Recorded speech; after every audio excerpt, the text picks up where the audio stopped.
અરે વાવ, આ તો જાણે જયપુર આવી ગયા એવું નથી જોયું, એટલે એ જ પહેરવાની હતા. ગાઈસ આપણે રાતમાં જ નાહી ધોઈને થઈ ગયા તૈયાર, તો આપણે જવાનું છે ક્યાં આગળ, ચાલો કહો. અને આપણે છે ને ખમણનો કર્યો નાસ્તો, અને આપણી હોટલ હતી ઓનેસ્ટ કરીને, તો ત્યાં બસ ઊભી રાખી હતી, તો આપણે એમાં નાસ્તો કરી આવ્યા અને પછી ઊભા હતા નીચે, તો થોડાક મિત્રો મળ્યા. જો આના મિત્ર હે આ બેન.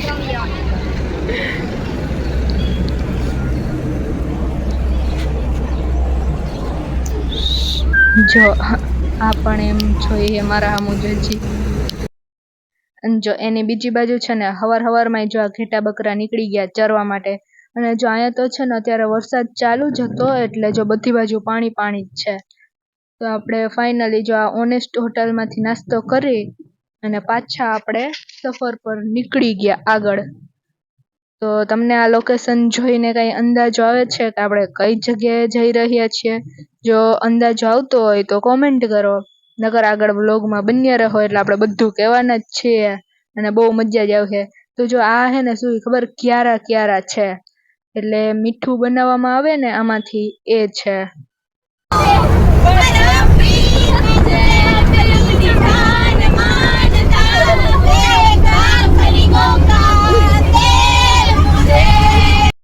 ને બસમાં ગીત ગાતા ગાતા આપણે અંજાર પોગી ગયા.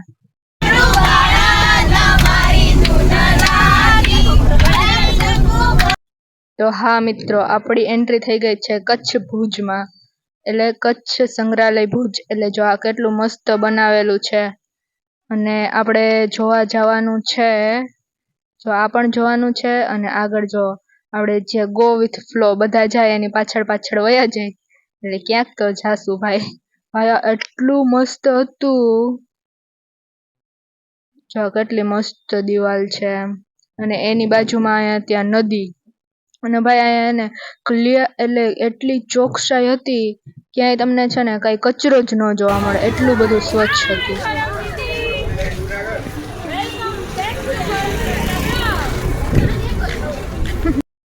અરે અને આપણે પોગી ગયા આ પ્રાગ મહેલ.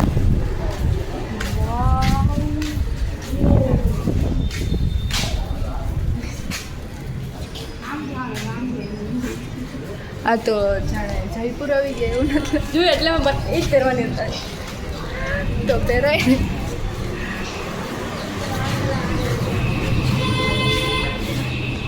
તો આપણે ફાઇનલી પ્રાગ મહેલમાં એન્ટ્રી લઈ લીધી છે, અને જો હવે તમને બતાવીશ જો આ મહેલમાં કેવું કેવું છે ને. જો આવડું મોટું છે ને, એક તો ઝુમ્મર હતું, પછી આ બધા લોકો ત્યાં બેસતા હોય ને એ એની ચેર, અને જો આ ઝુમ્મર કેવડું છે, બહુ મોટું છે. ને પછી એટલે જો આ હે ને સિંહ રાખેલો હતો એમ, એટલે એને સાચવેલું ત્યાં એનું બોડી. પછી આપણે આગળ જતા જોઈએ કેવું મસ્ત રાજા સમયનો, એટલે એ લોકોના સમયમાં બનાવેલું. આપણે હવે અત્યારે આવું નો જ બનાવી શકે કોઈ ભાઈ, એટલું મસ્ત છે બાકી. અને જો એવડો મોટો અરીસો ભાઈ, અહીંયા લાગે છે કે આટલી ભીડમાં આપણો તો સેલ્ફી પાડવાનો વારો નહીં જ આવે, પણ જો તોય તમને અરીસો બતાવું. જો એવડો મોટો અરીસો છે સેલ્ફી માટે. અને પછી જો આ પણ હરણના છે ને ઓરિજિનલ જ શિંગડા રાખેલા છે, અને આ શું છે ટોલી જેવું.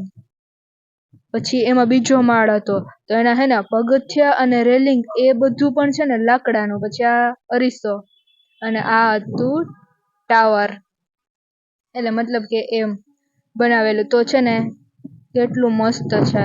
અને એમાં જો આ ઘડિયાળ, જો અત્યારે તો બંધ છે, પણ આપણે એ ખંભાળિયામાં આવી છે.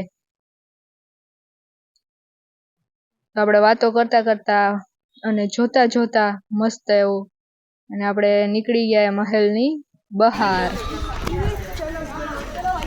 ચલો ઇન્સ્ટામાં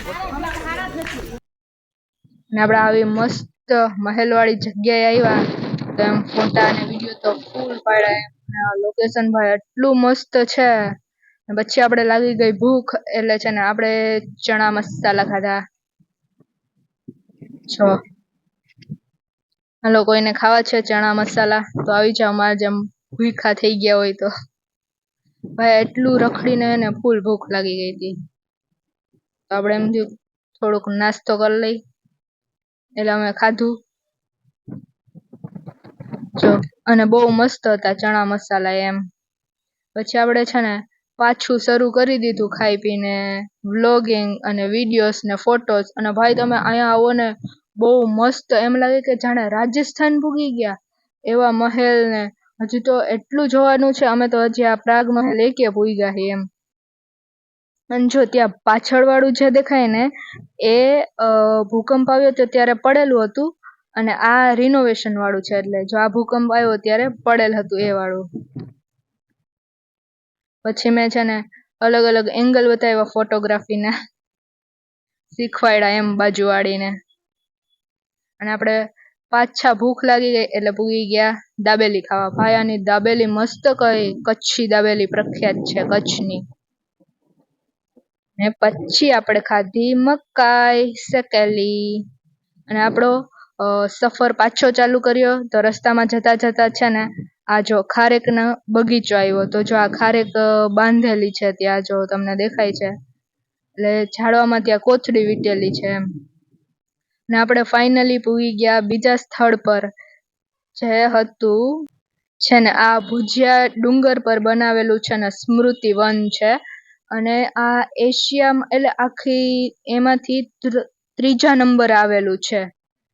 અને આપણે એમાં અંદર એન્ટર થઈ ગયા અને આપણે હાય મિત્રો, અને આપણે લઈ લીધી છે ટિકિટ, જે હું તમને બતાવીશ. અને જો આ તમને જે પાછળ દેખાય ને એ બધું સ્ટીલની વાટકીઓથી બનાવેલું છે. જો આ રહી આપણી ટિકિટ સ્મૃતિ વનની. હા, અને એની ટિકિટ પણ વધારે હતી, પણ અમે તો સ્ટુડન્ટ હતા એટલે થોડીક ઓછી કરી દેવામાં આવી. અને જો આ છે ને બધી વાટકીઓથી બનાવેલું હતું. અને એમાં શું હતું ખબર ગાઈસ, કે આપણે ભૂકંપ આવે તો બધા એટલે એવી માન્યતા હોય કે નાગરાજ છે એનું એ હલનચલન થાય તો ત્યારે ભૂકંપ આવે, એટલા માટે એ બનાવેલું હતું. અને આમાં 7 ગેલેરી હતી. पहले भी हलचल होती थी. અને આ કેમ સાયક્લોન બને ને એનું મોડેલ બનાવવામાં આવ્યું હતું. અને જો આ ગાઈસ અલ્લાહ ડેમ, જે પાકિસ્તાનને પાણી પૂરું પાડે. અને આ ત્યાંના મકાન કે આ રીતના બનાવવામાં આવે કે ઠંડીમાં ઓછી ઠંડી લાગે, ગરમીમાં ઓછી ગરમી લાગે, અને તેની આર્ટ હતી. અને આપણે આ ટેબલ પર હાથ રાખીએ ને તો છે ને વાઇબ્રેશન ફીલ થાય ભૂકંપના. અને 2001માં આવેલા ભૂકંપમાં કેવો વિનાશ થયો તો, કેમ બધા દબાઈ ગયા હતા, એનું આ મોડેલ છે. અને પછી એમાંથી નીકળવા માટે કેવા કેવા પગલાં લેવામાં આવ્યા તો એની બેઠક બનાવવામાં આવી હતી. આ એના વિશેનું મોડેલ છે. અને પછી જો આપણે આ બારી ખોલીને એટલે આ સક્સેસ સ્ટોરી કે કેવું હતું, કેમ બધું થઈ ગયું હતું ને એમાંથી કેમ બહાર નીકળ્યા. અને ફાઇનલી ગાઈસ 7મો જે ગેલેરી હતી ત્યાં છે ને આપણે બતાવવાના હતા કે રિયલ ભૂકંપનો આપણે અહેસાસ કરાવવાના હતા એમ. તો આપણે એમાં છે ને વેઇટિંગમાં હતા, કેમ કે અમારું એક ગ્રુપ આગળ ગયું હતું તો એ અંદર હતું. હાય મિત્રો, તો આપણે અહીંયા જગ્યા છે તો થોડીક વેઇટિંગ કરવી પડશે, તો આપણે અહીંયા બેસી જઈએ.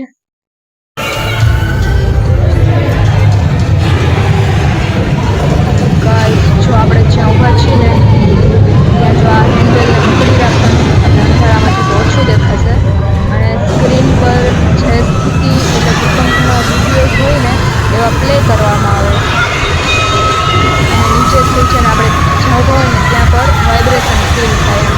તો આખું ધ્રુજતું હોય એટલે ભૂકંપ જેવી સ્થિતિનું મોડેલ તૈયાર કરવામાં આવ્યું. આપણે એક હાથે તો એમ પકડી જ રાખવું પડે કે હેન્ડલ, કેમ કે નીચેથી વાઇબ્રેશન બહુ આવે. ને ફાઇનલી ગાઈસ આપણે 7 જોઈ અને પાછું નીચે ઉતરવાનું છે. જેટલું ગયા હતા તો એટલું પાછું નીચે તો ઉતરવું પડશે.